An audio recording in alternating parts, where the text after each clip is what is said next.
না। দুনিয়ার জমিনে মাহফিলের ময়দানে কোরআনের আলোচনা শুনবে এমন কোন বান্দা থাকবে না, রোজা রাখবে এমন কোন বান্দা থাকবে না, নামাজ পড়বে এমন কোন বান্দা থাকবে না। আয় আল্লাহ, আজকে আমার উম্মতদেরকে বাঁচাও, আমার উম্মতদেরকে কাফির বেঈমানদের হাত থেকে রক্ষা করো। আল্লাহর নবী দেখেন দোয়া করতে করতে করতে এইভাবে একদিকে চোখের পানি পড়তেছে আর একদিকে কান্নার হেসকি শুরু হয়ে গেছে।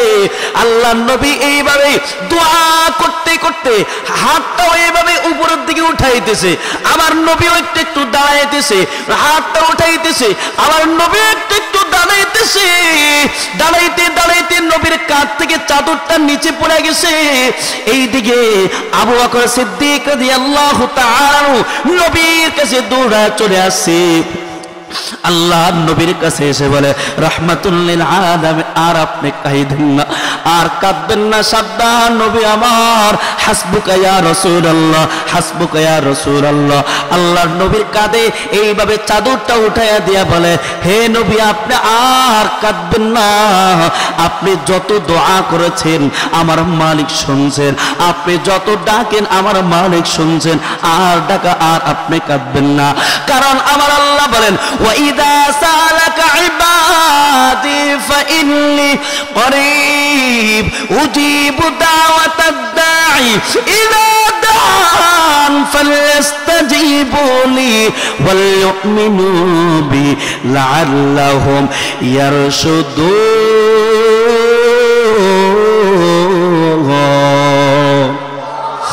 কারণ আল্লাহ বলেন, হে বান্দা যদি আমি আল্লাহকে ডাক দাও, আমি আল্লাহর ডাকে সঙ্গে সঙ্গে সাড়া দিই। ঠিক কিনা বলেন? কে ডাকে সাড়া দেন? জোরে বলেন, জোরে বলেন, হাতটা উঁচু করে বলেন, আমার মালিককে ডাক দেন আল্লাহ। আরো জোরে ডাক দিয়ে বলেন, আমার মালিককে ডাক দেন, আমার মালিককে ডাক দেন আল্লাহ।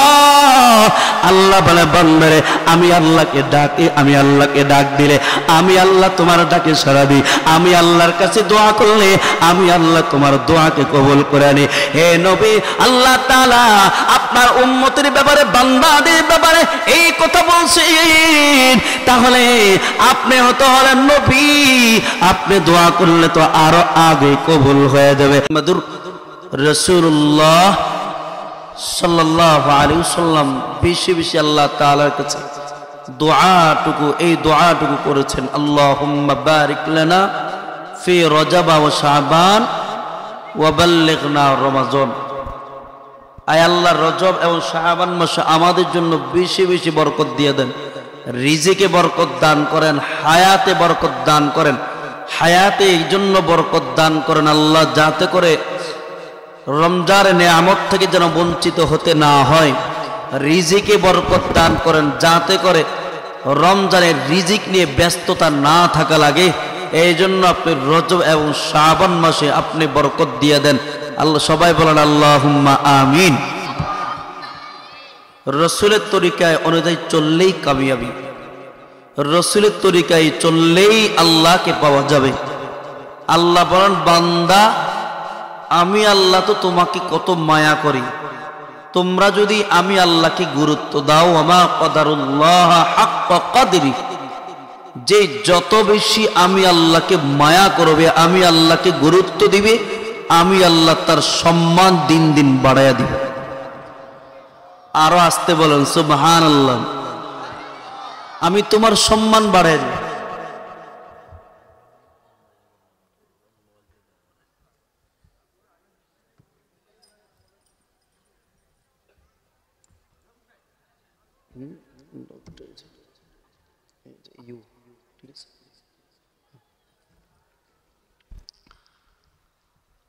তাহলে আল্লাহ বলেন, আমি আল্লাহ কত মায়া করি তোমাদেরকে, কত মোহাব্বত করি।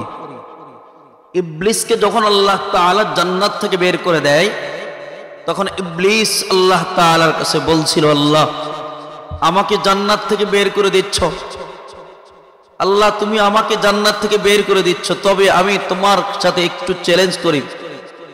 কি চ্যালেঞ্জ? তোমার বান্দার রূহ বের হওয়া পর্যন্ত আমি তোমার বান্দাকে গোমরার মধ্যে নিক্ষেপ করব। এবার আল্লাহ বলেন, তুমি চ্যালেঞ্জ করছো, আমি তোমার সাথে চ্যালেঞ্জ করি, আমি আমার বান্দাকে কত মায়া করি, কত মোহাব্বত করি তুমি কি জানো?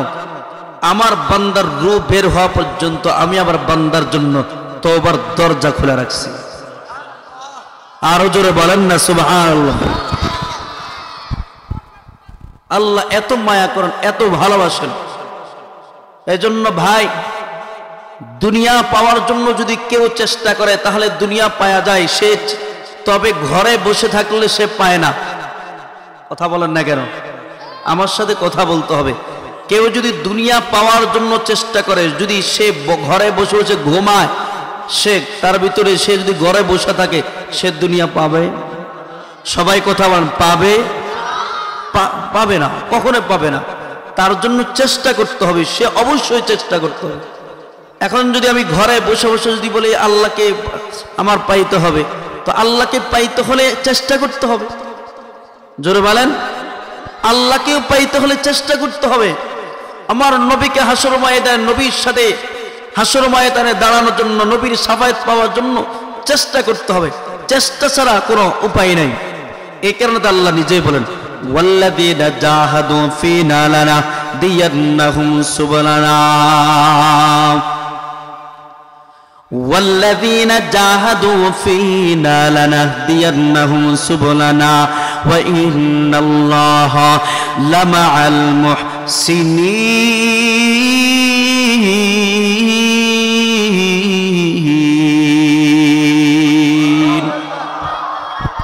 আরো জোরে বলেন আল্লাহু আকবার।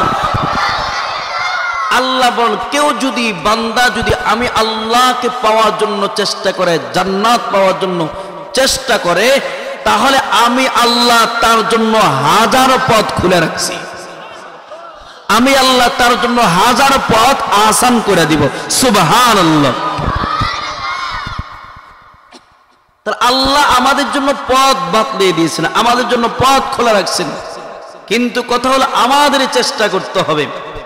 বান্দা যদি যেই কাজটা অসাধ্য, কাজটাকে বান্দা সাধ্যের ভিতরে আনতে পারবে, হ্যাঁ, অসাধ্য কাজটাকে বান্দা সাধ্যের ভিতরে আনতে পারবে, শুধুমাত্র কেবলমাত্র বান্দার কাজে হলো চেষ্টা করা।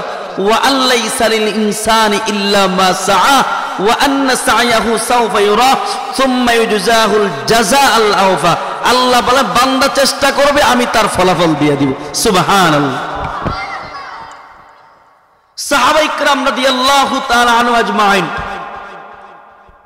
যে সাহাবায়ে কিরাম ইসলাম গ্রহণ করার পূর্বে, আজকে তো আমরা মুসলমানের ঘরে জন্ম নিয়েছি, কিন্তু সাহাবায়ে কিরাম তো আর মুসলমানের ঘরে জন্ম নেয় নাই। সব সাহাবায়ে কিরাম মুসলমানের সুরজমানের মুসলমানের ঘরে জন্ম নেয়নি, কাফের ঘরে জন্ম নিয়েছে, ইহুদির ঘরে জন্ম, নাসারার ঘরে জন্ম, মূর্তি পূজারীর ঘরে জন্ম। এই সাহাবায়ে কিরাম রাদিয়াল্লাহু তাআলা আনহুম আজমাইন, তারা ইসলাম গ্রহণ করার পূর্বে সামান্য একটু জমি নিয়ে তারা মারামারি, কাটাকাটি, হানাহানির মধ্যে লিপ্ত থাকতো।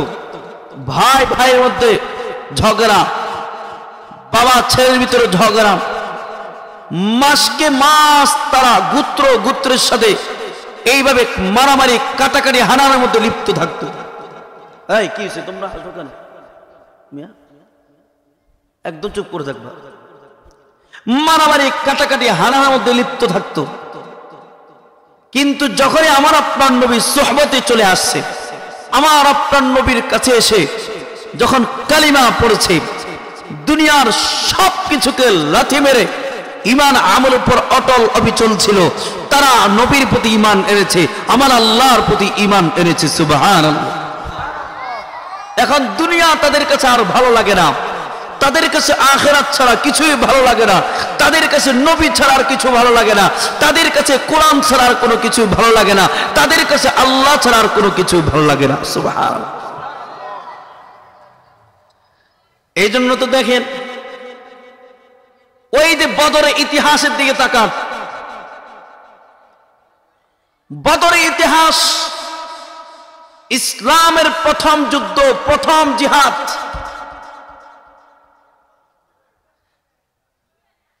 যখন আল্লাহর নবী মক্কা থেকে মদিনায় হিজরত করেছেন,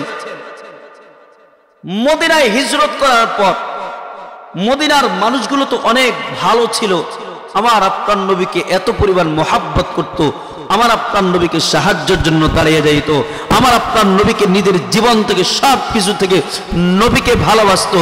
যখন 2 বছরের মাথায় মদিনায় যাবার পরে ইসলামের পুরা সুনাম খ্যাতি সারা দুনিয়ায় ছড়িয়ে যায়, আমার আপনার নবীর সম্মান যখন সারা দুনিয়ায় ছড়িয়ে যায়, তখন কাফের বেঈমানরা আর সহ্য হয় না যে মুহাম্মদকে আর দুনিয়ার জমিনে রাখা যাবে না, মুহাম্মদকে দুনিয়ার জমিনে রাখা যাবে না, ইসলাম দুনিয়ার জমিনে থাকতে দেওয়া যাবে না, মুসলমানদেরকে দুনিয়ার জমিনে থাকতে দেওয়া যাবে না। কাফের বেঈমানরা ষড়যন্ত্র শুরু করে দিয়েছে।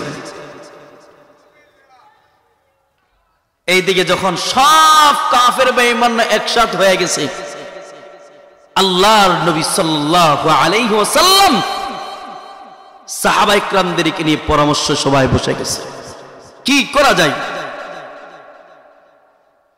কারণ এইদিকে দুনিয়ার জমিনে ইসলাম থাকতে দেবে না,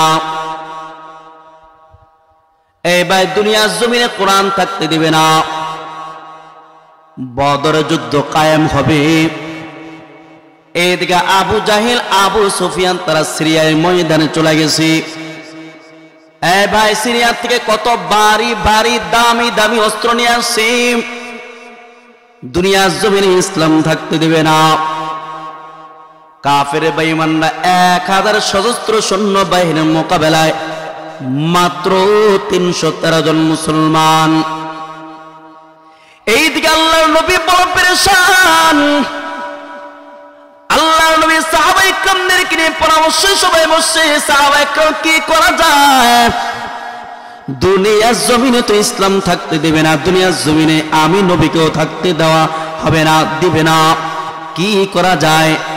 মুসলমানরা এইদিকে মাত্র 313 জন, কাফের বেঈমানরা 1000 উপরে, তাও মুসলমানদের 8টা তলোয়ার, মুসলমানদের 70টা ওট, আর 2টা ওট, 2টা ঘোড়া। আর এইদিকে কাফের বেঈমানদের অস্ত্রের অভাব নাই, কাফের বেঈমানদের তলোয়ারের অভাব নাই।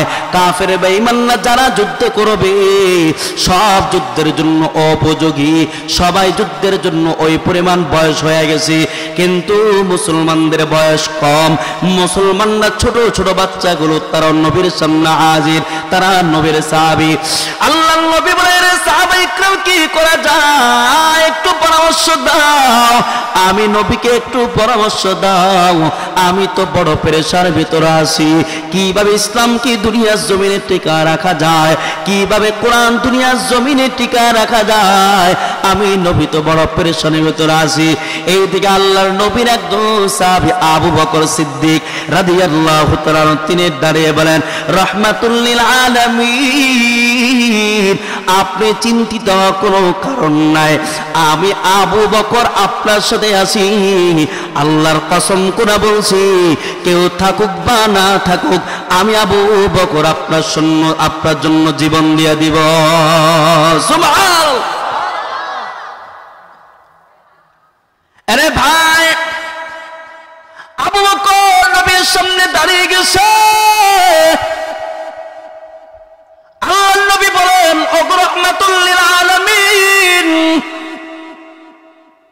আমি আপনার জন্য গাড়ি সোর, আমি আপনার সাথে ছিলাম, আমি একা একা আপনার সাথে ছিলাম, আপনি হিজরতের রাত্রে আমি আপনার সাথে ছিলাম। ওগো সরকারে তো আলম নবী, আমি এখনো আছি, আমি আপনার মওত পর্যন্ত আমি আপনার সাথে থাকবো। এদিকে হযরত ওমর রাদিয়াল্লাহু তাআলা তিনি দাঁড়িয়ে বলেন, রাহমাতুল লিল আলামিন, আমি আপনার সাথে আছি, কেউ থাকুক বা না থাকুক, আমি ওমর আপনার সাথে আছি। সুবহানাল্লাহ। সব মুহাজির সাহাবীরা দাঁড়ায় গেছে। আপনি এত কেন টেনশন করেন ইয়া রাসূলুল্লাহ? টেনশন কি? আমরা তো ঈমান গ্রহণ করেছি, দুনিয়ার কাউকে ভয় করি না। আরো আস্তে কর, আরো জোরে বলেন, দুনিয়ার কাউকে ভয় করি না। একমাত্র ভয় কাকে? আঙ্গুলটা উঁচু করে বলেন, আরো জোরে বলেন, কাকে কাকে কাকে? একমাত্র আল্লাহ। সব মুহাজির সাহাবীরা বলেন, ইয়া রাসূলুল্লাহ আপনি টেনশন করবেন না। মুহাজির কাদেরকে বলে? যারা মক্কা থেকে হিজরত করে মদিনায় গেছে তাদেরকে কি বলা হয়? সবাই বলেন না, মুহাজির। মুহাজির না যারা হিজরত করেছে। তো আল্লাহর নবী একটু হালকা ঘাটটা এইভাবে ফিরাইছে, ফিরায় আনসারী সাহাবী। আনসারী সাহাবী কারদেরকে বলে? যারা মদিনায় বসবাস করে মুহাজির সাহাবা ইকরামদেরকে সাহায্য সহযোগিতা করেছে, এদেরকে কি বলা হয়? আর আস্তে কর, কি বলা হয়? আনসারী। এই আনসারী সাহাবীর দিকে আল্লাহ রাসূল এইভাবে ঘাটটা ফিরাইছে। উদ্দেশ্য ছিল তারাই, যে তারা কি বলে, কারণ তারা তো মদিনার অলি গলি সব চিনে। এই বাচ্চারা মদিনার অলিগুলি সবকিছু চিনে। আর বদর হলো মদিনার কাছে। বদর মাঠটা কোথায়? মদিনার কাছে। এই কারণে আনসারী সাহাবীরা কি বলে একটু জানার দরকার ছিল। আল্লাহর নবী বলে, তোমরা কি বলো? আল্লাহ। আনসারী সাহাবী একজন বলেন, সাদ রাদিয়াল্লাহু তাআলা, তিনি বলেন, ইয়া রাসূলুল্লাহ আপনার এত টেনশন কেন? আমাদেরকে যদি সমুদ্রে ঝাঁপ দিতে বলেন, এক চুল পরিমাণ দেরি করবো না, সমুদ্রে ঝাঁপিয়ে পড়ব। জোরে বলেন না, সমুদ্রে ঝাঁপিয়ে পড়ব।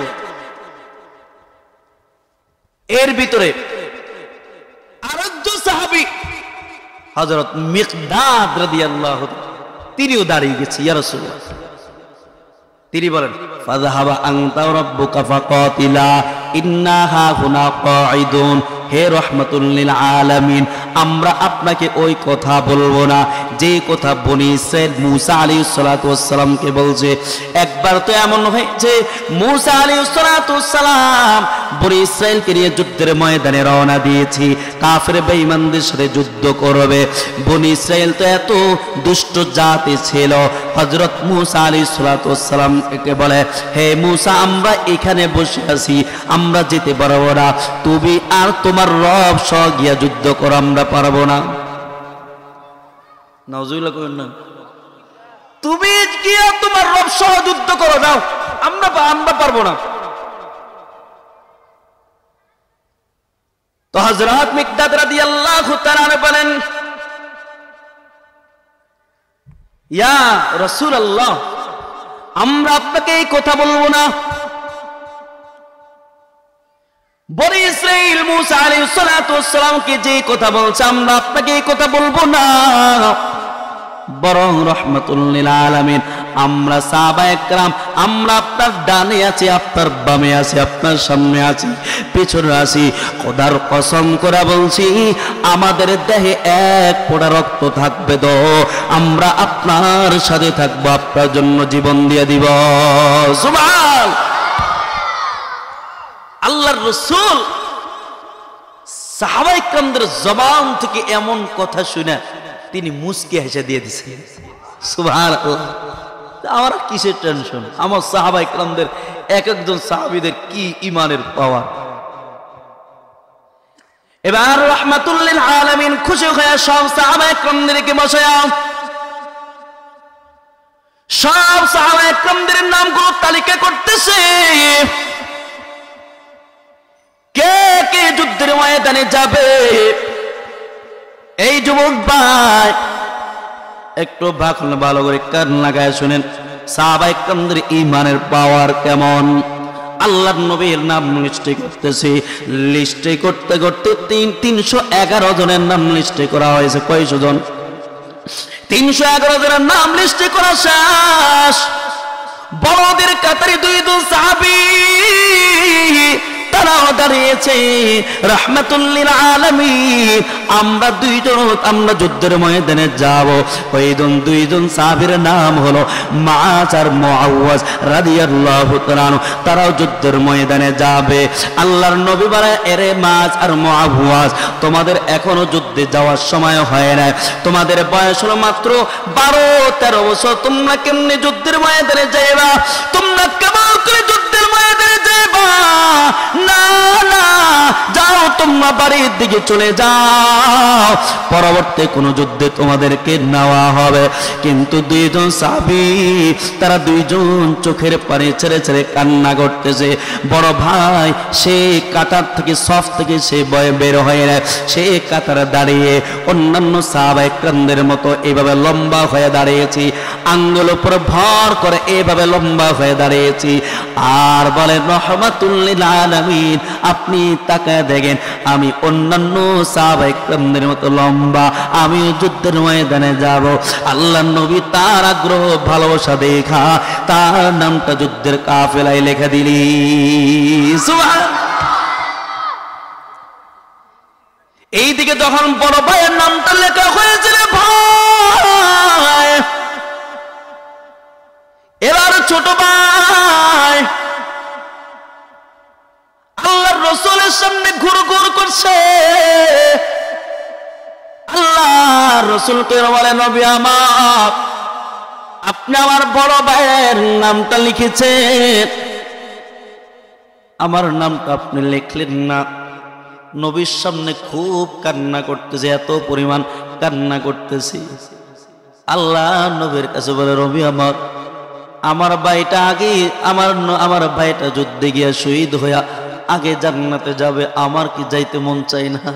সুবহানাল্লাহ। রাহমাতুল লিল আলামিন নবী আমার, যুদ্ধের ময়দানে যেতে মন চায়। ওগো মায়ার নবী, আপনি যদি আমার বড় ভাইয়ের সাথে আমাকে কুস্তি রাখতে বলেন, আমি আমার ভাইয়ের সাথে বিজয় লাভ করব, কুস্তিতে বিজয় লাভ করব। আল্লাহর নবী বলেন, রে সাহাবী যাও। মাঝে মধ্যে নবী তো একটু রসিকতা করতেন। আল্লাহর নবী বলেন, যাও দেখি, তুমি তোমার ভাইয়ের সাথে তুমি যুদ্ধ লাগাও, তোমার ভাইয়ের সাথে তুমি কুস্তি লাগো, দেখি পারো কিনা।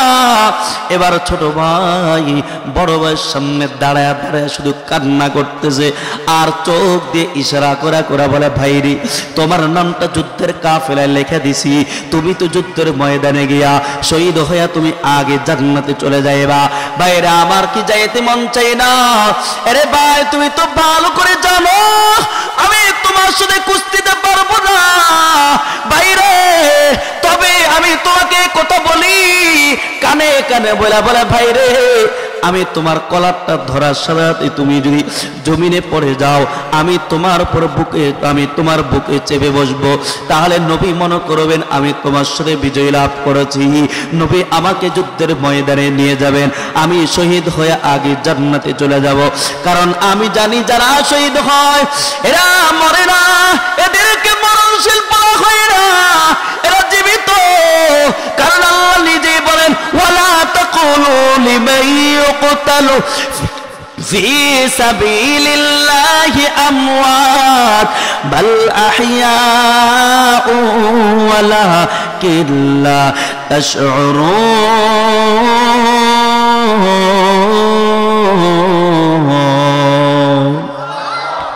যারা আল্লাহর রাস্তায় শহীদ হয় এদেরকে আল্লাহ বলে মরণশীল বলো না, এদেরকে মরা বলো না, এরা সব জীবিত, এরা দুনিয়ার জমিন থেকে যাইতে দেরি, এরা আল্লাহর জান্নাতে যাইতে দেরি হয় না। সুবহানাল্লাহ। এবার যখন ছোট ভাই বড় ভাই কলারটা ধরেছে, সঙ্গে সঙ্গে সেই জমিনে পড়ে গেছে। এবার জমিনে পড়ার পর বুকে যখন চেপে ধরছে, আল্লাহর নবী তার সাহসিকতা দেখা তার নামটাও বদরের কাফেলায় লেখা দিছি। আল্লাহু আকবার। চিন্তা করছেন কি পরিমাণ ভালোবাসা, দ্বীনের প্রতি মহাব্বত, ভালোবাসা। এবার আল্লাহর নবী যখন যুদ্ধের কাফেলা লিখে দিলেন, এবার কতজন হয়েছে বলেন? কথা কয় না, আরো জোরে কন। আপনারা চুপ থাকেন, পিছনওয়ালা বলেন 313 জন। এবার 313 জন নিয়ে আল্লাহ রসুল রওনা দিয়েছে বদরের প্রান্তরে। এইদিকে আবু সুফিয়ান, আবু জাহাল এরা সব আগে বদর মাঠে হাজির হয়ে গেছে। বদর মাঠে হাজির হয়ে গেছে। খেয়াল করেন, ভালো করে খেয়াল করেন, দেখেন আমার আল্লাহ বান্দা চেষ্টা করলেই পারে, মুমিন চেষ্টা করলেই পারে সবকিছু, ঠিক কিনা বলেন? এইদিকে কাফের বেঈমান হাজির। তার হাজির হইয়া যুদ্ধের যে উপযোগী স্থান, যেখান থেকে যুদ্ধ করাটা খুব সহজ করতে পারবে, এমন একটা জায়গা তারা দখল করে ফেলছে, উঁচু জায়গা।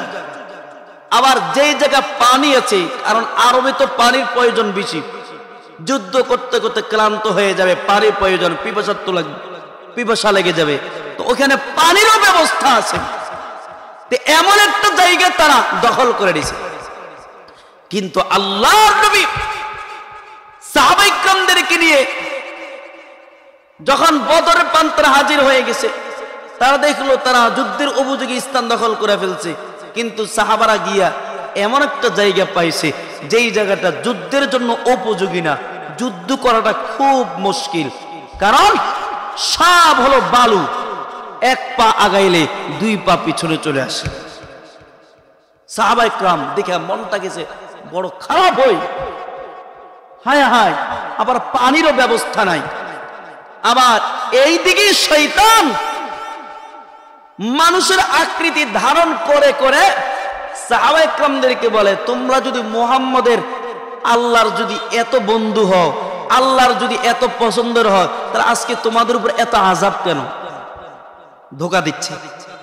আরেকদিকে তো সাহাবায়ে কিরাম তো তারা রোজাদার, সামনে রমজান মাস, এই 17 রমজানে বদর যুদ্ধ সংগঠিত হয়েছে।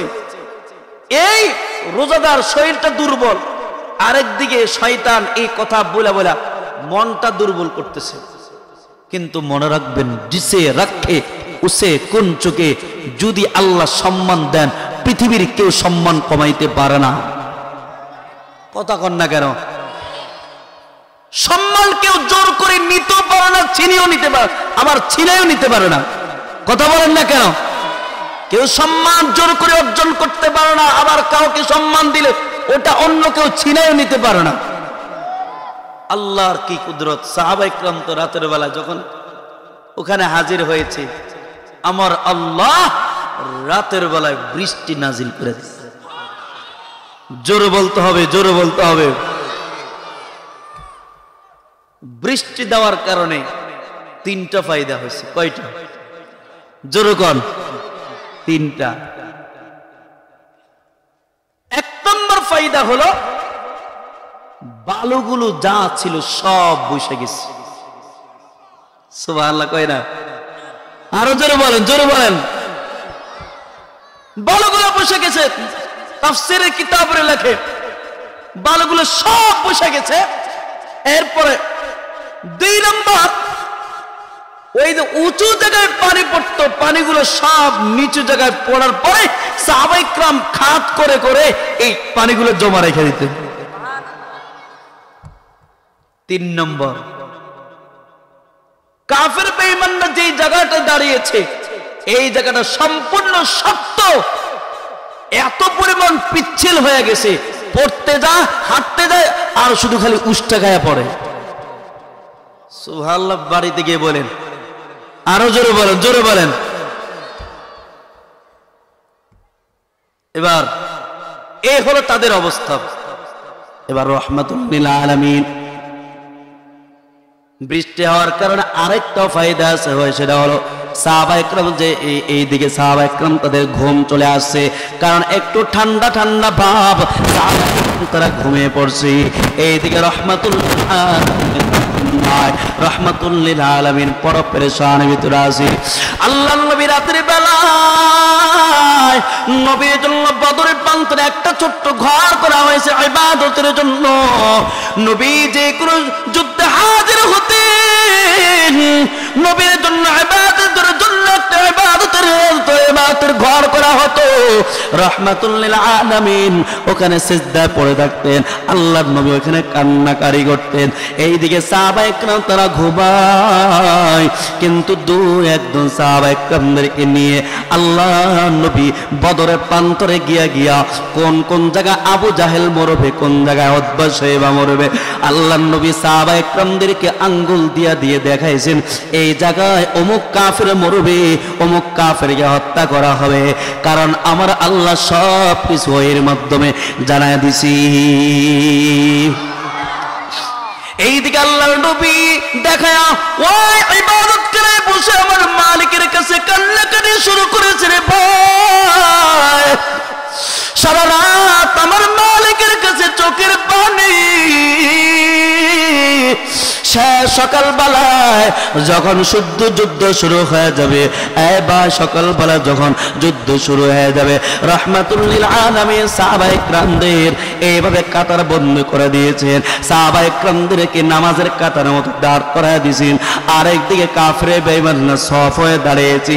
আল্লাহর নবী যখন সাহাবায়ে কেরামদের কাতার এইভাবে বন্ধ করে দিয়েছে, আর এইদিকে দেখেন সাহাবায়ে কেরামদের তলোয়ার নাই, সাহাবায়ে কেরামদের মাত্র 8টা তলোয়ার, সাহাবায়ে কেরামদের 2টা ঘোড়া 17টা উট, তাও লোহার পোশাক 2-1টা।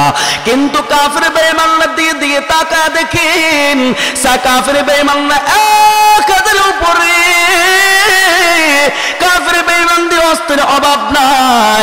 আল্লাহর নবী বড় পেরেশান, আল্লাহর নবী সব সোজা করে দিয়া আবার ইবাদতখানায় দৌড়া চলে গেছি, আল্লাহর কাছে নামাজ পড়া কান্নাকারি করতেছে। এত পরিমাণ কান্নারে ভাই, এত পরিমাণ আমার মালিকের কাছে চোখের পানি। এইদিকে পিছনে আবু বকর সিদ্দিক রাদিয়াল্লাহু তাআলা তিনি বসে আছেন, আল্লাহর নবী নামাজ পড়ে এইভাবে মুনাজাতের মধ্যে লিপ্ত হয়ে গেছে, আল্লাহর নবী কান্নাকারি করতেছে আর বলে আল্লাহুম্মা ইন্নাকা ইউতুলিকা হাদিহিল ইসাবা মিন আলিল ইসলাম। আয় আল্লাহ, আপনার ইসলামের এই ছোট্ট দলটা যদি ধ্বংস হয়ে যায়, দুনিয়ার জমিনে আপনার কোনো বান্দা থাকবে না, দুনিয়ার জমিনে জিকির আজকার করবে এমন কোনো বান্দা থাকবে না, দুনিয়ার জমিনে মাহফিলের ময়দানে কোরআনের আলোচনা শুনবে এমন কোনো বান্দা থাকবে না, রোজা রাখবে এমন কোনো বান্দা থাকবে না, নামাজ পড়বে এমন কোনো বান্দা থাকবে না।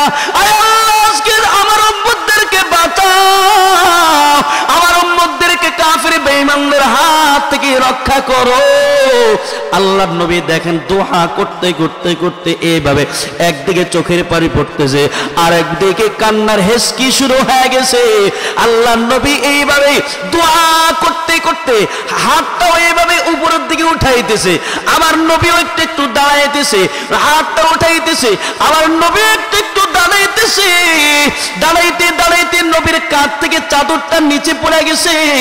এইদিকে আবু বকর সিদ্দিক রাদিয়াল্লাহু তাআলা নবীর কাছে দৌড়া চলে আসছে, আল্লাহ নবীর কাছে এসে বলে রাহমাতুল লিল আলামিন, আর আপনি কাঁদেন না, আর কাঁদবেন না, সাবধান নবী আমার, হাসবুকা ইয়া রাসূলুল্লাহ, হাসবুকা ইয়া রাসূলুল্লাহ।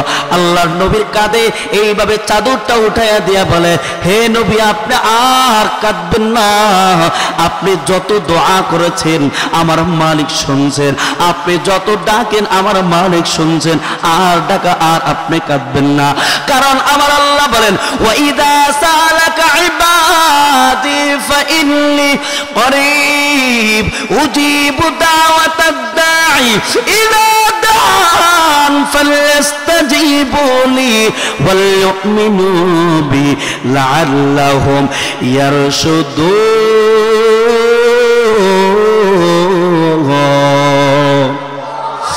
কারণ আল্লাহ বলেন, হে বান্দা যদি আমি আল্লাহকে ডাক দাও, আমি আল্লাহ ডাকে সঙ্গে সঙ্গে সাড়া দিই, ঠিক কিনা বলেন? কে ডাকে সাড়া দেন? জোরে বলেন, জোরে বলেন, হাতটা উঁচু করে বলেন আমার মালিককে ডাক দেন আল্লাহ। আরো জোরে ডাক দিয়ে বলেন আমার মালিককে ডাক দেন, আমার মালিককে ডাক দেন আল্লাহ। আল্লাহ বলে বান্দারে আমি আল্লাহকে ডাকে, আমি আল্লাহকে ডাক দিলে আমি আল্লাহ তোমার ডাকে সাড়া দিই, আমি আল্লাহর কাছে দোয়া করলে আমি আল্লাহ তোমার দোয়াকে কবুল করে নি। হে নবী, আল্লাহ তাআলা আপনার উম্মতের ব্যাপারে, বান্দাদের ব্যাপারে এই কথা বলছেন, তাহলে আপনি হতে হলেন নবী, আপনি দোয়া করলে তো আরো আগে কবুল হয়ে যাবে। আল্লাহর নবী এবার কান্না বন্ধ করেছেন, আল্লাহর নবী একটু ঘুমাইছেন। ঘুমানোর পরে জিবরিল আলাইহিস সালাতু ওয়াস সালাম তিনি সুসংবাদ নিয়ে আসছেন, তিনি আয়াত নিয়ে হাজির হয়ে গেছে। ইস্তাগীথুনা রাব্বাকুম ফাস্তাজাবা লাকুম আন্নী মুমিদ্দুকুম বিআলফিন মিনাল মালাইকাতি মুরদিফিন। আল্লাহু আকবার। জিবরিল আলাইহিস সালাতু ওয়াস সালাম আয়াত নিয়ে হাজির। ইয়া রাসূলুল্লাহ, আপনি যত দোয়া করেছেন সব দোয়া কবুল হয়ে গেছে। আর জোরে বলেন না সুবহানাল্লাহ। সব দোয়া কবুল হয়ে গেছে। আল্লাহ আপনার সাহায্যের জন্য, ইসলামের সাহায্যের জন্য 1000 ফেরেশতা আসমান থেকে পাঠিয়ে দিয়েছে। আল্লাহর নবী বলেন, আল্লাহ আপনার কাছে তো ফেরেশতার অভাব নাই, আরো কিছু পাঠানো যায় না? সুবহানাল্লাহ, সুবহানাল্লাহ কয় না? আরো কিছু ফেরেশতা পাঠান। আমার আল্লাহ আরো 3000 ফেরেশতা পাঠিয়ে দিয়েছে।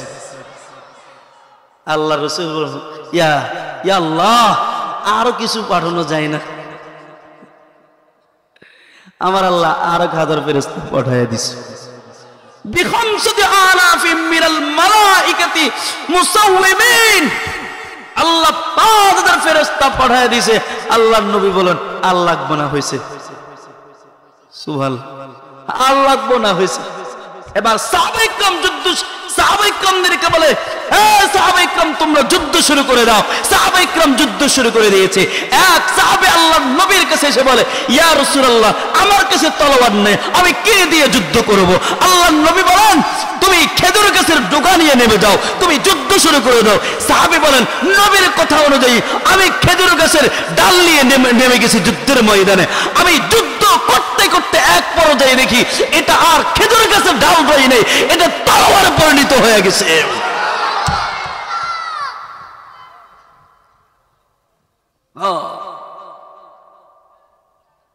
বিজয় কেমনে আসছে দেখছেন? এরপর আল্লাহর নবী বলেন, যাও চিন্তিত হওয়ার কোনো কারণ নাই। আরেকজন সাহাবী আল্লাহর নবী বলেন, আজকে কেউ যদি যুদ্ধের ময়দানে যদি শহীদ হতে পারো তাহলে তোমরা বীরা হিসাবে জান্নাতি। একজন সাহাবী খেজুর খাইতেছিল, খেজুর নিক্ষেপ করা, যা আর সময় নেই, এখন জান্নাতে চলে যাও। যুদ্ধ শুরু করতেছে। একজন সাহাবী বলেন, আব্দুল্লাহ ইবনে আব্বাস রাদিয়াল্লাহু তাআলা বলেন যে ফেরেশতা এত পরিমাণ কাফের বেঈমানদেরকে মারতেছিল, আমি একজন মুশরিককে হত্যা করার জন্য যাচ্ছি, হঠাৎ করে গায়েব থেকে আওয়াজ আসছে হাইজুম, অর্থাৎ ফেরেশতা তার ঘোড়াকে বলে, এই ফেরেশতা, এই ঘোড়া সামনের দিকে আগা। অর্থাৎ ফেরেশতা তার ঘোড়াকে বলতেছে সামনের দিকে আগা। আমি দেখি কিছুক্ষণ পরেই এক কাফের গর্দান আলাদা হয়ে 10 হাত দূরে পড়ে আছে। 10 হাত দূরে পড়ে আছে। সর্বশেষ এমনকি যুদ্ধ যখন শেষ হয়, দেখে কাফের বেঈমানদের এক একজনের গিরার ভিতরে কালো দাগ হয়ে আছে, গর্দানে কালো দাগ হয়ে গেছে।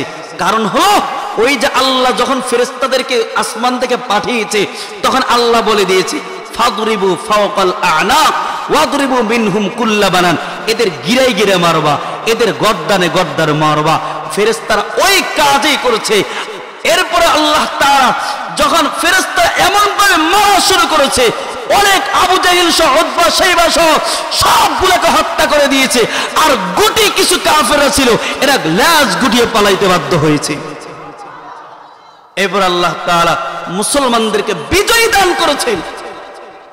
তো মাত্র 313 জন কাফের বেঈমানরা 1000 উপরে, তাও তাদের অস্ত্রের অভাব নাই।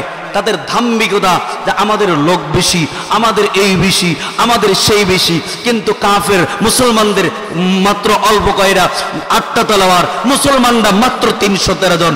কিন্তু এইখান থেকে এতটুকু বোঝা যায়,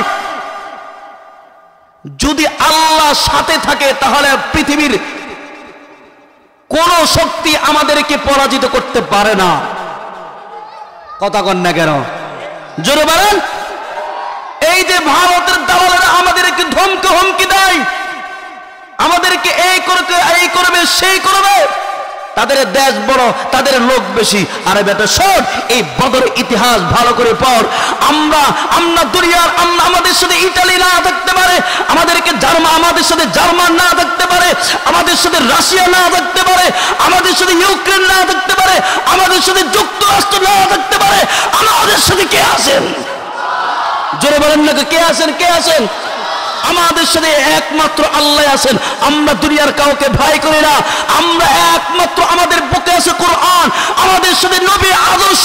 এই জন্য বলে দিতে চাই, যখন বদরের মতো এমন যখন ইসলামের জন্য ডাক দেওয়া হবে, ইসলাম যুদ্ধের জন্য ডাক দেওয়া হবে, কে কে রক্ত দেব রাজি? কে কে রক্ত দেব? হাত আল্লাহকে দেখা দেন।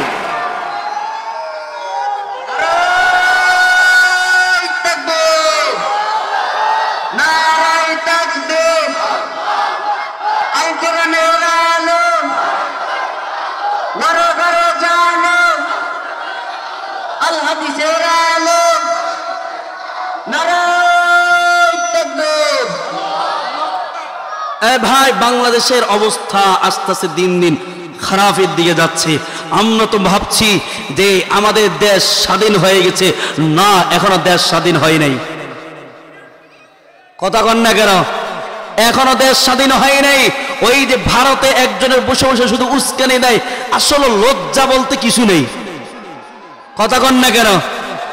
দুপুরের খানাটাও খেতে পারে নাই, আবার ওখানে বসে বসে বড় বড় কথা কয়। তো তোমার তো লজ্জা থাকা উচিত, তুমি আবার আসছো লাইভে কথা বলতে। কথা বলেন না কেন? এদের দোসররা বাংলার জমিনে বসে বসে শুধু উস্কানি দেয়, শুধু এই দেশটাকে ধ্বংস করার জন্য তারা চালাইতেছে। এই যুবক ভাই, এই বৃদ্ধ বাবাজিরা, আমি বলে দিতে চাই, এই দোসর যদি মুক্ত করতে হয়, আরেকবার এই দেশে যুদ্ধ করতে হবে। ঠিক কিনা? আমরা আরেকবার যুদ্ধ করতে হবে। রাজেশ তো ইনশাআল্লাহ এই করার জন্য কে কে জীবন দেবেন? কে কে হাতটা উঠান? আল্লাহ তুমি কবুল করো, সবাই বলেন আমিন। পালা রে পালা, জলদি পালা, নইলে তোদের গলে জ্বলবে তালা। ঠিক কিনা?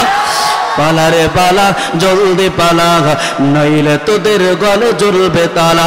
হক আসছে, বাতিল তো কাঁপছে, হক আসছে, বাতিল তো কাঁপছে, ছিনিয়ে নিব মোরা জয়ের মালা। পালা রে পালা, জলদি পালা, নইলে তোদের গলে জ্বলবে তালা। ঠিক কিনা? ইতিহাস থেকে যারা শিক্ষা নেয় না, ওদের কপালে জুতার পিটা। ঠিক কিনা বলেন? ইতিহাস থেকে যারা শিক্ষা নেয় না, ওদের কপালে এমন হয়, পরের কথাই শুধু করে নাচানাচি, মিসওয়াক দেখে পায় কামানের ভয়। ঠিক কিনা? এখনো তোদের পিছে দরজা খোলা আছে, পাইতা ধুতে নিয়ে জলদি পালাই। পালা রে পালা, জলদি পালা, নইলে তোদের গলে জ্বলবে তালা। ঠিক কিনা? ভয় পেতেছি? কথা কয় না? ভয় পেতেছি? ভয় পাবো কাকে? একটু হাতটা ওটা আমার মালিককে দেখেন। ভয় পাবো কাকে?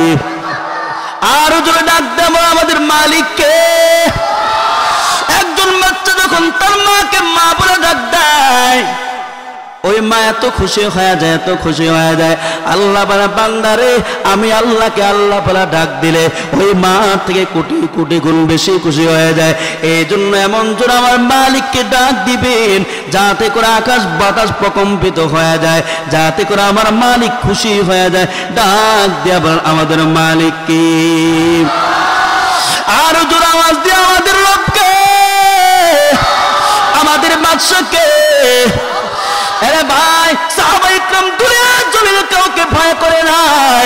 সাহাবায়ে কেরাম এমনিতে আমার মালিকের কাছে দামি হয় নাই। এই সাহাবায়ে কেরাম এমনিতে বদর যুদ্ধে তারা এমনিতে বিজয় নিয়ে আসে নাই। এই সাহাবায়ে কেরাম তারা একজন গুনাহমুক্ত জীবন কাটিয়েছেন। তারা গুনাহ করলেও তারা পাগল মতো হয়ে যাইত। একটা গুনাহ হয়ে গেছে তো তারা পাগল মতো হয়ে যাইত। আজকে যদি আমরা সাহাবায়ে কেরামদের মতো গুনাহমুক্ত কাটাইতে পারতাম, ভাইরে আমাদের তলোয়ার লাগতো না, আমাদের রাইফেল লাগতো না, শুধু আল্লাহু আকবারের ধ্বনি দিতাম। কাফের বেঈমানরা বাংলার জমিন থেকে ল্যাজ গড়ে পালাইতে বাধ্য হইতো, ঠিক কিনা বলেন? এই সাহাবায়ে কেরাম একটা গুনাহ করে ফেলেছে, পাগল।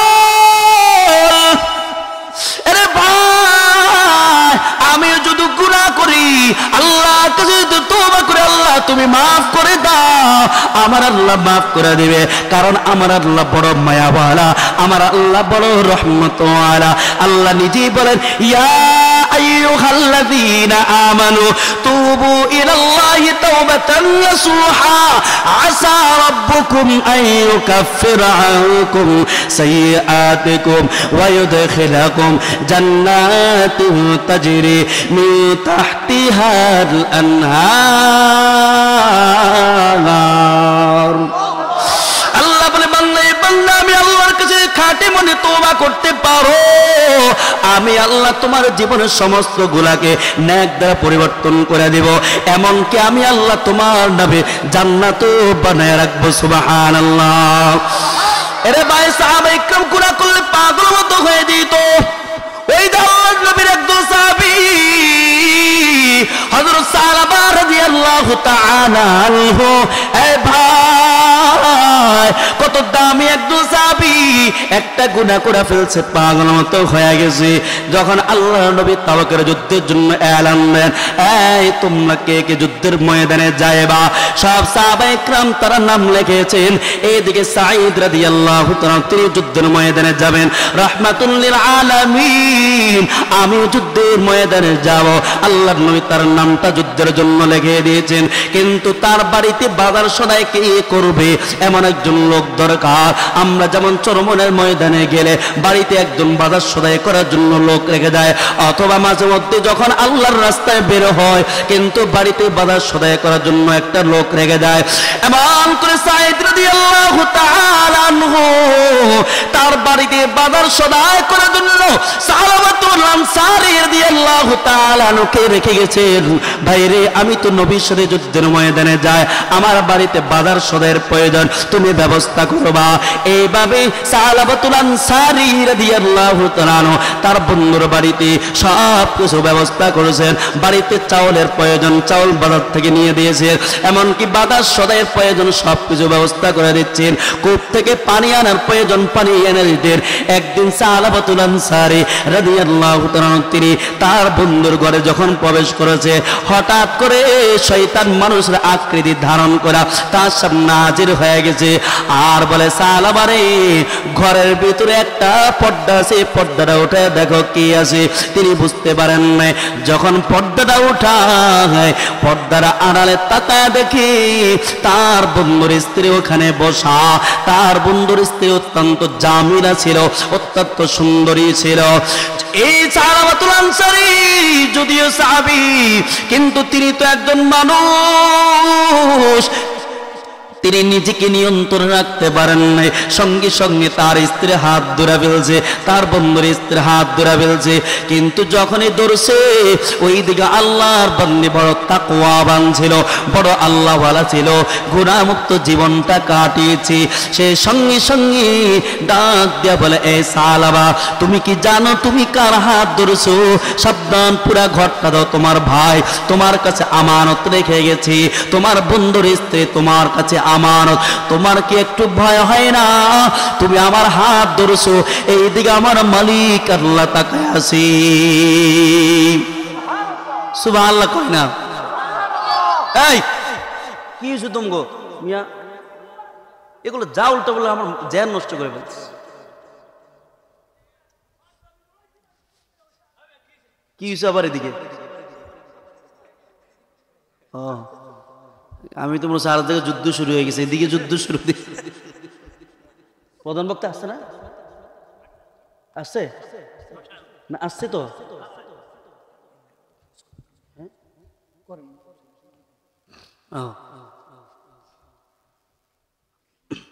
এবার সাহাবাতুল আনসারী রাদিয়াল্লাহু যখন আমার মালিক আল্লাহর নামটা উচ্চারণ করেছে, সে সঙ্গে সঙ্গে সাহাবাতুল আনসারী যখন আল্লাহর নামটা তার সামনে উচ্চারণ করা হয়, দেখেন কেমন আল্লাহ ওয়ালা, সঙ্গে সঙ্গে সেই তার বন্ধুর স্ত্রী হাত ছেড়ে দিয়া চিৎকার করে জঙ্গলের দিকে দৌড়ায় চলে গেছে। জঙ্গলে আমার মালিকের কাছে কান্নাকারি করতেছে, আল্লাহ আমি গুনাহ করে ফেলছি মালিক, আমি অন্যায় করে ফেলছি,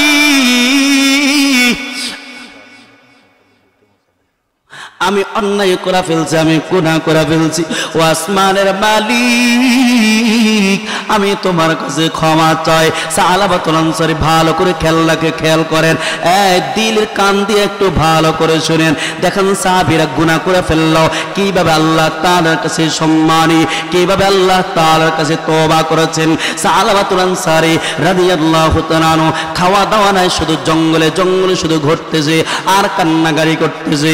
এই দিকে সাহাবাতুল আনসারী রাদিয়াল্লাহু তাআলা আনহুর ভাই বন্ধু সে আল্লাহর নবীর সাথে মদিনায় হাজির হয়ে গেছে, যুদ্ধ শেষে হাজির।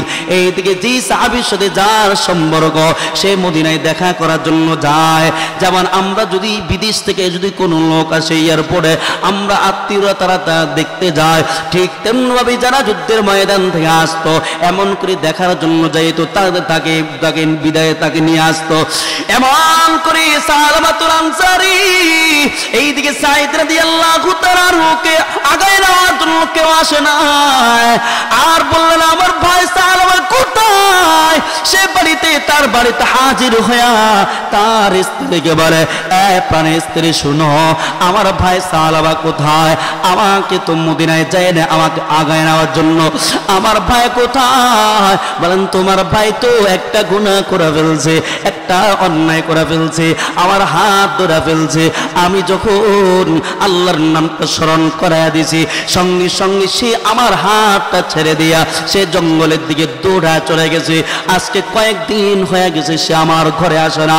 এইদিকে সাঈদ রাদিয়াল্লাহু তাআলা বড় পেরেশান, সে জঙ্গলে গিয়া ঘুরে ঘুরে তার ভাইকে খুঁজতেছে, কোথাও পায় না।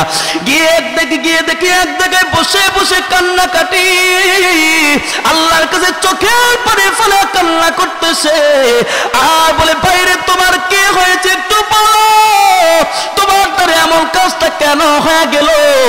অথচ তাকে ধমক দেয় নাই, কালিয়ে তোর বলছে, বাইরে তোমার দ্বারা এমন কাজটা কেন করে হলো একটু বলো, আমার সাথে বাড়িতে চলো। এইদিকে সাহাবাতুল আনসারী রাদিয়াল্লাহু তাআলা তিনি বলেন, না ভাই আমি তোমার সাথে যেতে পারবো না। হ্যাঁ যাব, তুমি আমার পায়ে বেড়ি লাগায়া আমার হাতে হ্যান্ডকাপ লাগায়া একজন পলাতক গোলামকে যেমন তার মনিবের কাছে অপদস্থতার সাথে নেওয়া হয়, এমন করে তুমি আমাকে হযরত ওমরের দরবারে নেবা, আমার হাতে শিকল লাগাও। এইদিকে সাঈদ রাদিয়াল্লাহু তাআলা তার সাহাবাতুল আনসারী হাতে হ্যান্ডকাপ লাগায়া পায়ে বেড়ি লাগায়া আল হযরত ওমরের দরবারে নিয়ে গেছে। ওমরের দরবারে গিয়ে চোখের পানি ফেলে কান্না করে, ভাই ওমর আমি তো এমন গুনাহ করে ফেলছি, আমি বুঝি না শয়তানের ধোঁকায় পড়ে আমি গুনাহ করে ফেলছি, আমার জন্য ক্ষমার কোনো ব্যবস্থা আছে কিনা? হযরত ওমর রাদিয়াল্লাহু তাআলা বলে, না আমার কাছে ক্ষমার কোনো ব্যবস্থা নাই। তুমি যে অন্যায়টুকু করেছো আমার মনটা চায় আমি তোমার চুলটা ধইরা ঘর থেকে বের করে দিই, যাও তুমি আমার ঘর থেকে বের হয়ে যাও। এবার সাহাবাতুল আনসারী রাদিয়াল্লাহু তাআলা ওমরের দরবার থেকে বের হয়ে হযরত আবু বকরের দরবারে গিয়েছে। আবু বকরের দরবারে গিয়ে কি আওয়াজ, ও গো আবু বকর আমি তো এমন গুনাহ করে ফেলছি, আমার জন্য ক্ষমার কোনো ব্যবস্থা আছে কিনা? হযরত আবু বকর বলেন, না না আমার কাছে ক্ষমার কোনো ব্যবস্থা নাই। এইদিকে হযরত সাহাবা বলে, চলো হযরত আলীর দরবারে যায়, দেখি আলী আমার জন্য ক্ষমার কোনো ব্যবস্থা করে কিনা। হযরত আলী রাদিয়াল্লাহু তাআলা তিনি বলেন, আমার কাছে ক্ষমার কোনো ব্যবস্থা নাই। তিনজন সাহাবীর কাছে গেলেন, কেউ তো ক্ষমার জন্য কোনো ব্যবস্থা করলো না। সালাবাতুল আনসারী রাদিয়াল্লাহু তাআলা আনহু বলেন, চলো মদিনা ওয়ালার কাছে যাই, আল্লাহ নবীর কাছে যাই, দেখি আল্লাহ নবী আমার জন্য ক্ষমার কোনো ব্যবস্থা করে কিনা। আল্লাহ নবীর দরবারে যাবার পর আল্লাহ নবী সালাবাতুল আনসারী রাদিয়াল্লাহু তাআলা আনহু শিকলটা দেখা সঙ্গে সঙ্গে চোখের পানি ছেড়ে দিয়ে কান্না করে বল আর বলে, রে সালাবা, তোমার এই শিকলটা দেখে আমার জাহান্নামের শিকল কথা মনে পড়ে গেছি। কারণ হাসুর ময়দানে যারা পাপী নাফরমান, সুম্মা ফি সিলসিলাতিন দারউহা ৭০ দিরাআন ফাসলুকু ইন্নাহু কানা লা ইউমিনু বিল্লাহিল আযীম। যারা নাফরমান এদের হাত পায়ে শিকল লাগা এমন ভাবে টেনে টেনে জাহান্নামের দিকে নিবে, এইভাবে জাহান্নামের দিকে নিক্ষেপ করবে। এক একজন ফেরেশতা এমন শক্তিধর ৭০,০০০ নাফরমানকে এইভাবে ধরে ধরে এক হাত দিয়ে জাহান্নামের মধ্যে নিক্ষেপ করবে। সালাবা বলেন, রাহমাতুল লিল আলামিন, আমি গুনাহ করে ফেলছি যার কারণে আজকে আমার এই হালত। ওগো মায়ার নবী গো, আমার জন্য ক্ষমার কোনো ব্যবস্থা আছে কিনা একটু বলেন। আল্লাহর নবী বলেন, না না, আমার কাছে ক্ষমার কোনো ব্যবস্থা নাই। সালাবাতুল আনসারী নবীর দরবার থেকে বের হয়ে চোখের পানি ফেলে ফেলে কান্না করতেছে। এইদিকে সালাবার একদম ছোট মেয়ে আছে খামসানা, সে তার বাবাকে ডাক দিয়ে বলে, বাবা আমার নবীও তোমার প্রতি অসন্তুষ্ট, এমন গুনাহ করে ফেলছো, এমনকি সাহাবায়ে কেরাম তোমার প্রতি অসন্তুষ্ট, এমন গুনাহ করে ফেলছো। আল্লাহর কসম, আল্লাহর কসম, যতদিন পর্যন্ত আল্লাহর নবী তোমার প্রতি সন্তুষ্ট না হবে ততদিন পর্যন্ত আমি তোমাকে বাবা বলে স্বীকার করব না। এইদিকে যখন ছোট মেয়ের জবান থেকে এমন কথা বাবা শুনে, সালাবাতুল আনসারী আরেকটা চিৎকার দিয়া সে জঙ্গলের দিকে পাহাড়ের দিকে দৌড়া চলে গেছে। হাইরে, আজকে এমন গুনাহ করে ফেলছি, আমার মেয়েটা আমাকে বাবা বলে অস্বীকার করেছে। এইদিকে সালাবাতুল আনসারী শুধু এইভাবে পাহাড়ের চূড়ায় ঘুরে আর কান্না করে, পাহাড়ের চূড়ায় ঘুরে শুধু কান্না করে। খাওয়া দাওয়া নাই, কোনো কিছু নাই, কয়েকদিন হয়ে গেছে খাওয়া দাওয়া নাই, বড় পেরেশান। এইদিকে আমার আল্লাহ একজন ফেরেশতা নবীর কাছে পাঠিয়ে দিয়েছে। আল্লাহ বলেন, এ ফেরেশতা যাও আমার নবীকে বলো, আমি আল্লাহ আমার অমুক বান্দাকে মাফ করে দিয়েছি। নবীকে বলো তাড়াতাড়ি আমার এই বান্দাকে সুসংবাদ দিয়ে দিতে। এইদিকে আল্লাহ নবী সাহাবায়ে কেরামদেরকে ডেকে বলে, এইদিকে ফেরেশতা নবীকে সংবাদ দেয়, আপনার অমুক সাহাবী গুনাহ করে করে এইভাবে পাহাড়ের চূড়ায় শুধু কান্না করতেছে, আল্লাহর কাছে ক্ষমা চাইতেছে, আল্লাহর কাছে এত পরিমাণ ক্ষমা চাইছে, আমার আল্লাহ তার চোখের পানি কবুল করে নিয়েছে। আপনি তাড়াতাড়ি সুসংবাদ দিয়ে দেন, আল্লাহ তাকে ক্ষমা করে দিয়েছে। এইদিকে আল্লাহর নবী সাহাবায়ে কেরামদেরকে ডেকে বলে, এ সাহাবায়ে কেরাম তোমরা কে আছো, সাহাবাকে ডেকে নিয়ে আসবা। এইদিকে হযরত আলী সালমান রাদিয়াল্লাহু তাআলা আনহুমা তারা দুইজন দাঁড়িয়েছে। রাহমাতুল লিল আলামিন, আমরা দুইজন ডেকে নিয়ে আসবে, একটু নিয়ে আসবো, একটু অনুমতি দেন। আল্লাহর রাসূল দুইজনকে অনুমতি দেওয়ার পর আলী সালমান তারা পাহাড়ের চূড়ায় খুঁজতেছে, কোথাও সাহাবাকে খুঁজে পায় না। এক রাখালের সাথে দেখা, রাখালকে বলে, ভাই রে, নবীর একজন সাহাবীকে এখানে দেখছো কিনা? ওই রাখাল বলে, হ্যাঁ, নবীর একজন সাহাবী প্রতিদিন সন্ধ্যা হয়ে গেলে রাতের বেলায় এ পাহাড়ের চূড়ায় বসে বসে কান্না করে, আল্লাহর কাছে চোখের পানি বলে, সারা রাত নামাজ পড়ে, আল্লাহর কাছে মাফ চায়। তোমরা একটু অপেক্ষা করো, সন্ধ্যাবেলায় চলে আসবে। এইদিকে আলী সালমান রাদিয়াল্লাহু তাআলা আনহুমা তারা দুইজন অপেক্ষামান।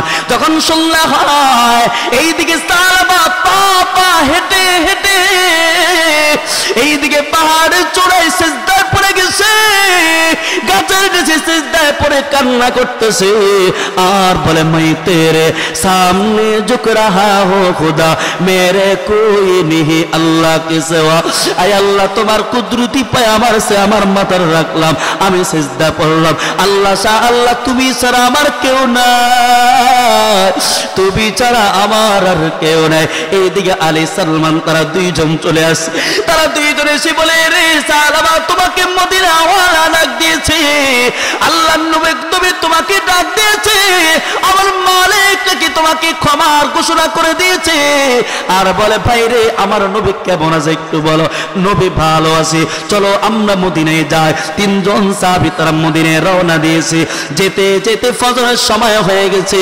আল্লাহর নবী নামাজের ইমামতে মুসল্লায় দাঁড়িয়ে গেছে আর এইদিকে হযরত সালাবা আর তিনজন সাহাবী তারাও নামাজের শেষ কাতারে দাঁড়িয়েছে হযরত বিলাল ইকামত দিয়েছে আল্লাহর নবী আল্লাহু আকবার বলে সূরা ফাতিহা তেলাওয়াত করে সূরাতুত তাকাসুর তেলাওয়াত করেছেন আলহাকুমুত তাকাসুর আয়াতের যখন প্রথম অংশটুকু তেলাওয়াত করেছে এই দুনিয়ার মানুষ অর্থলে দুনিয়ার মানুষ দুনিয়ার ধোকায় পড়া বুঝি আমি আল্লাহকে ভুলে গেলাম যখন এতটুকু অংশ তেলাওয়াত করেছে সালাবাতুল আনসারের নামাজের ভেতরে একটা চিৎকার দিয়েছে আল্লাহর নবী যখন আয়াতের দ্বিতীয় অংশটুকু তেলাওয়াত করেছে হাত্তা যুরতুমুল মাকাবির তোমরা কি দুনিয়ার ধোকায় পড়ে পড়ে শয়তানের ধোকায় পড়ে পড়ে এইভাবে গুনাহ করে করে কি কবর পর্যন্ত যায়রা যখন কবর আলোচনার যখন এইভাবে বললেন সালাবাতুল আনসার আরেকটা চিৎকার দিয়ে মাটিতে পড়ে গেছে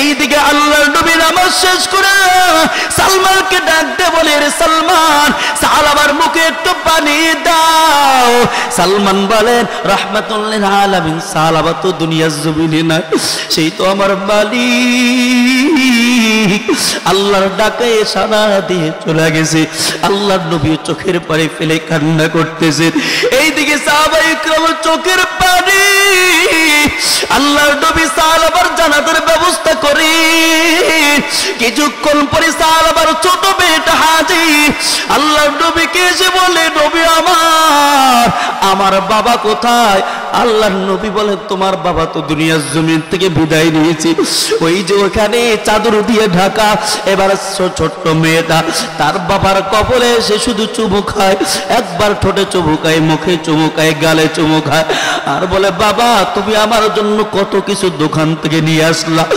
আমি তোমাকে বাবা বলে ডাক দিতাম আজ থেকে আমি কাকে বাবা বলে ডাক দিব আল্লাহর নবী বলে রে মা তুমি চিন্তা কোনো কারণ না আজ থেকে আমি মুহাম্মদ তোমার বাবা আর আয়েশা হলো তোমার মা আল্লাহর নবী তাড়াতাড়ি জানাজার ব্যবস্থা কইরা